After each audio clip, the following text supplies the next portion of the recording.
After checking a ton of Mortal Kombat games on various portable consoles, starting with the first ports from the early 90s, with the Game Boy, Game Gear, and even the freaking Gamecom, and going through the 2000s with the Game Boy Advance, PSP and DS, check out all the videos if you missed them, we finally reached a very important milestone in the series.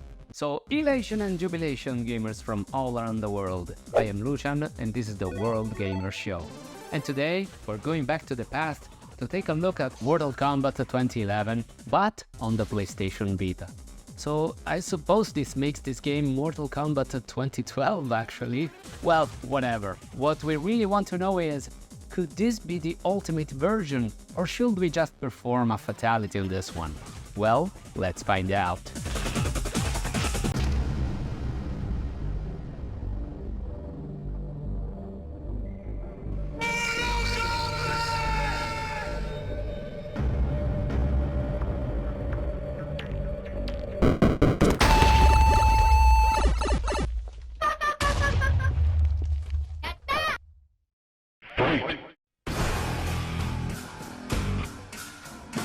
After 2006 Mortal Kombat Armageddon, the series went again on a small hiatus to try and rethink and reinvent itself once again. And once again, Ed Boon and company, now called the NetherRealm Studios, managed to make the series be reborn from the ashes. Enter Mortal Kombat, released in 2011. Yes, just Mortal Kombat, joining the crowded room of reboots that ditched any number to signify a fresh start, which was the style at the time. Mortal Kombat 2011, though, was indeed a fresh start that reinvigorated the series and made it the base of what still is today, gameplay-wise. It successfully mixed old and new in a way that felt right, and its extremely cinematic story mode has basically become the standard in today's fighting games. Oh yeah, I'm so pretty. Mortal Kombat 2011, released on Xbox 360 and PlayStation 3, to critical reception, prompting a complete edition to hit store shelves only a year later, and included all the extra characters previously released as DLC. This version was then ported to the PS Vita, but was simply called Mortal Kombat, without complete edition, which kind of makes sense, since there was never a non-complete edition available on PS Vita, but still, I think that it would have been wiser to let customers know that the port they are getting is not a port of the base game at all.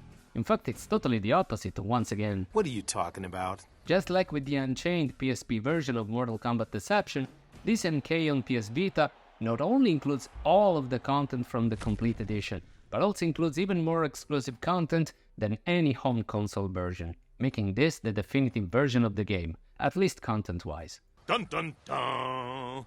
So, as usual, you have all the arcade, story and challenge tower intact, and you get your 4 DLC characters, along with the PlayStation exclusive Kratos from God of War. What do you see in him? Making for a total of 32 different characters, but there's even more playable ones in this version, and like most of the rest of the extra content, they revolve around the bonus challenge tower. For example, in this mod you will be able to play as Shao Kahn, Tremor, and even some random zombies that have their own special moves and do the thriller dance when they win. Now, it's a pity that you can't play as them in the rest of the game modes, but it's still a ton of fun to kick Raiden's butt with Shao Kahn. Most of the other missions revolve around the exclusive features available only for PS Vita, such as the gyroscope and the touchscreen. For example, you can play this weird Test Your Balance game, or even a clone of Red Ninja in this Test Your Slice. These are fun diversions, and it's certainly appreciated to be able to go to the main menu and play these minigames anytime you want. There's even exclusive retro costumes for many characters. I mean, I can't stress enough how much content-rich this version is.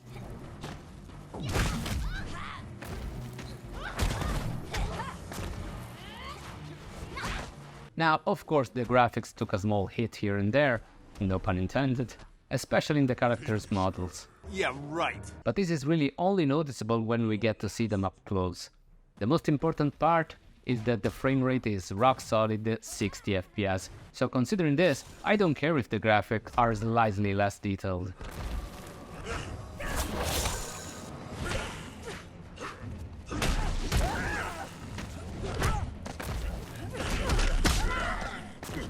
It's extremely impressive to see this game running on the PS Vita, and it's also impressive to see that nothing was cut during the transition from home console.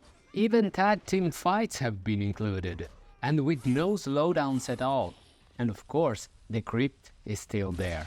But I won't touch it this time, as we've already established in my previous video about MK on the PSP that I'm a huge cryptaholic, and I'm trying to stop. My point is, there was already a ton of stuff to do in the base version of Mortal Kombat 2011, but this PS Vita incarnation is really the richest of them all. Very well. And it's unmissable for any MK fan, or even any fighting game fanatic in general, that would love to have a milestone chapter in the MK series available on the go.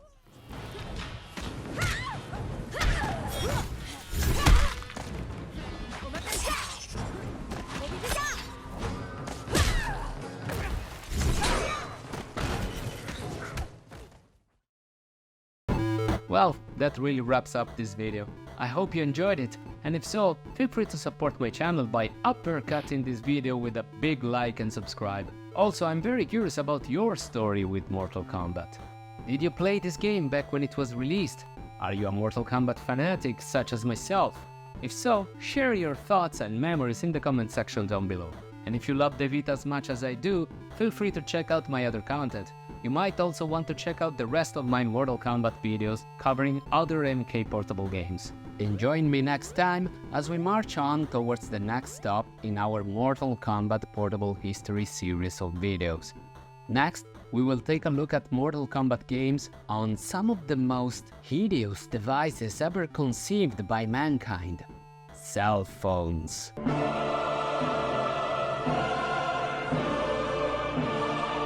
And oh man, we're gonna see some weird stuff. You won't wanna miss it, I tell you. Anyway, thank you so much for watching this video to the end. It really means a lot to me that you chose to spend some of your precious time to watch it. I will be seeing you in my next one, but until then, stay safe, play safe, world gamers.